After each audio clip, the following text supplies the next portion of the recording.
Just while Prash was speaking, interesting this word resolution, because I was just thinking it also, you can break it down as resolution.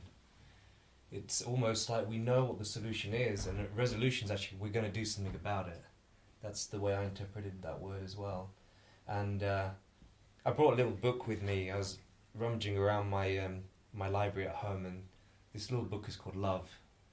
I don't know where I got it from, I don't even remember, but it's just one of those little books that someone decided to pull together a load of different quotes from various famous poets and writers. And I was flicking through this and thinking, this is something I'd like to share tonight, because it's a big theme of our Omega transformation, because one of the things that we understand from the philosophy is actually you have two things that are going on in life. You've got the false ego, and the real ego. So people think, well, I thought ego was a bad thing. Well, actually, ego is not a bad thing, but it's about having the real ego. Now, the false ego is that pride that we have, the negative pride that tries to defend ourselves from things that we think are threatening us. The false ego is that part of ourselves which is selfish, that it's all about I and me and mine.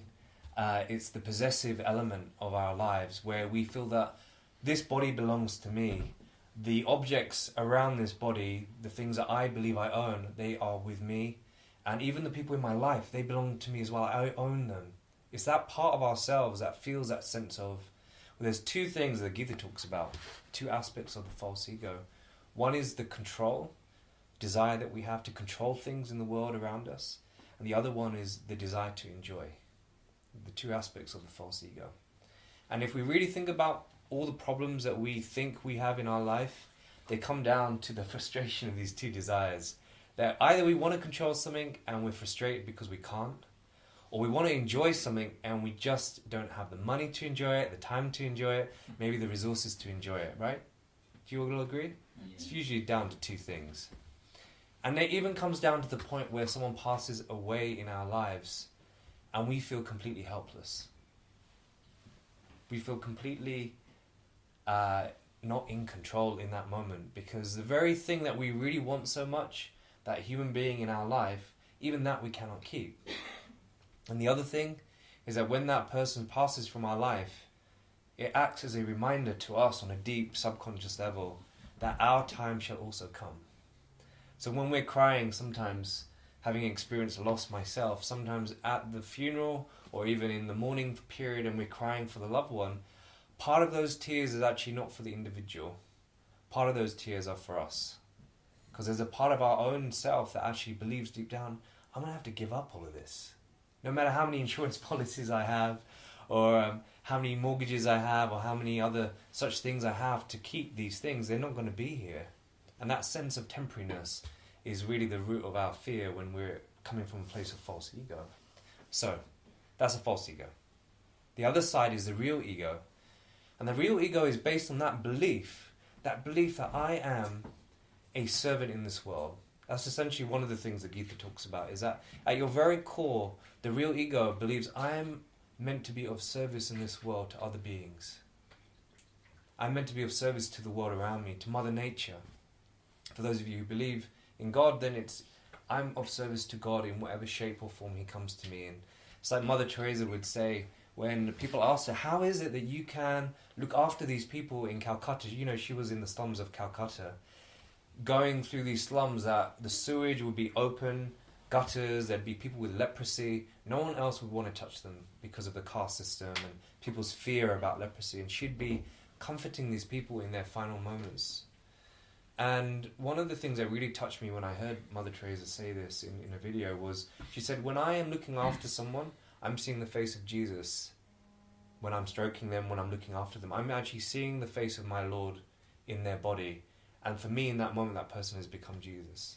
And I thought, that's such a powerful realization. That's real ego for her. That was her way of contribution. And real ego essentially comes down to love. When we think about it, real ego is actually, in every single action I do in my life, I'm going to come from a place of love. Because ultimately, everything in the world around us is either an expression of love or a call for love. Even when someone's really angry, deep down, there's a part of them that's actually calling for love. So when we look at our world and the interactions that we have, whether it be the challenges we have at work or the conflicts we have in our relationships or with our family, or the really happy times, it really comes down to two things. It's either an expression of love or it's a call for love. Either someone is so hurt, but they don't know how to express that they really want to be loved or appreciated. It comes out in a negative way. It's a call for love.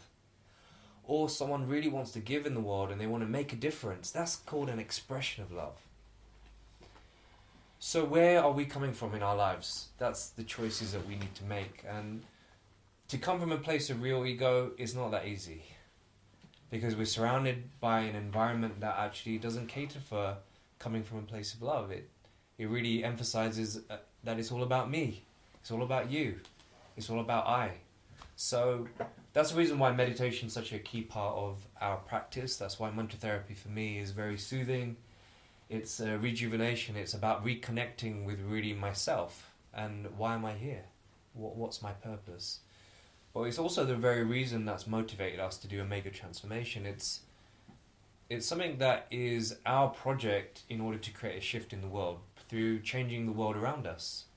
We get shifted from doing Omega Transformation since the last Omega Transformation, our first event, which was 2 weeks ago? The commitments I made on that day, because we both made commitments to lead from the front with the group, I've been sticking to those commitments for the last 2 weeks, and it's made a measurable change in my own life, because I had to kind of hold myself to account, and I shared it with 20 people in the room, and I know I'm going to meet them again on 17th of January. So those of you who did come to Omega Transformation, I know Sono, Prital and a few others, we've got a dinner. That part of the 40-day challenge of Omega Transformation is that making habits are really difficult to stick to, and that's why you need friends around you to support you. You need a place where you actually feel at home and you feel that you can trust people around you. So that's the environment we create. And the 40-day challenge means that we get together, and we've got a restaurant where we're planning on meeting up again, where you and we get the chance, whoever came to the transformation, to actually share their commitments. So sure as hell I want to have some good news for everybody from my side, and I want to hear their good news. So in order to do that, I got to do something with my life over the next kind of 40 days to really show that I'm committed to it. And it carries on. It's not that we just do one event and that's the end of it. The idea is that we've got a second Omega Transformation coming up on the 3rd of Feb. So people who want to come to the dinner, i.e. the people who already came to Omega Transformation on the last couple of weeks, on 17th January we've asked them to come, but also to bring a friend with them. And we're extending the invite to everyone here tonight, that even if you don't know anyone who came to the event, you're our guest, and come and join us for the dinner. It's at Loving Heart, most likely, which is a vegan place, so it can cater for very healthy, nutritional tastes. And it's a chance for you to meet and mingle, meet some great people. And then if you want, you can also join us on 3rd of Feb. And we've got an amazing venue on 30th of March in Rickmansworth, which is a retreat centre called Loudwater Farm, and we can let you know about that as well. So that will be a slightly bigger event, and we're going to throw in a few more interesting, varied things that are unexpected. And maybe I should read some things from here before I finish up. Oh, do I have a light? Okay. Feels like I'm in a tent or something, you know, when you get a little light. Okay, so this is some quotes from children in a school who are interviewed. Love is ... When your puppy licks your face, even after you've left him alone all day.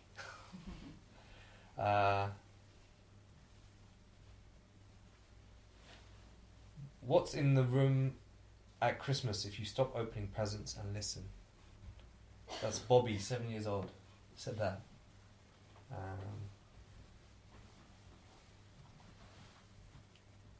Chrissy, 6 years old, she says, when you go out to eat and give somebody most of your French fries without making them give you any of theirs.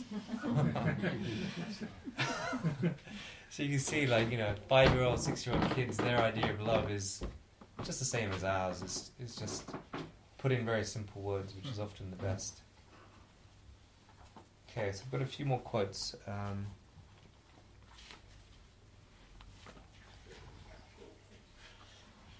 From Sophocles, must be a Greek philosopher. He said, "One word frees us of all the weight and pain of life.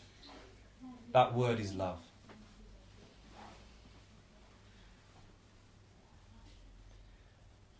Pierre Teilhard de Chardin. "Love alone can unite living beings so as to complete and fulfill them, for it alone joins them by what is deepest in themselves. All we need is to imagine our ability to love developing until it embraces the totality of men and of the earth." And the final one. "All you need is love. Love is all you need." Lennon and McCartney. So thank you very much, and look forward to seeing you guys at some future events. We've got pen and paper going around because we've got another event called Bhakti Night, which is a kirtan at my place, and the Omega Transformation stuff. We can send you an email and let you know about that. So thank you for listening. Thank you, Dev. And on the subject of events, we have some exciting stuff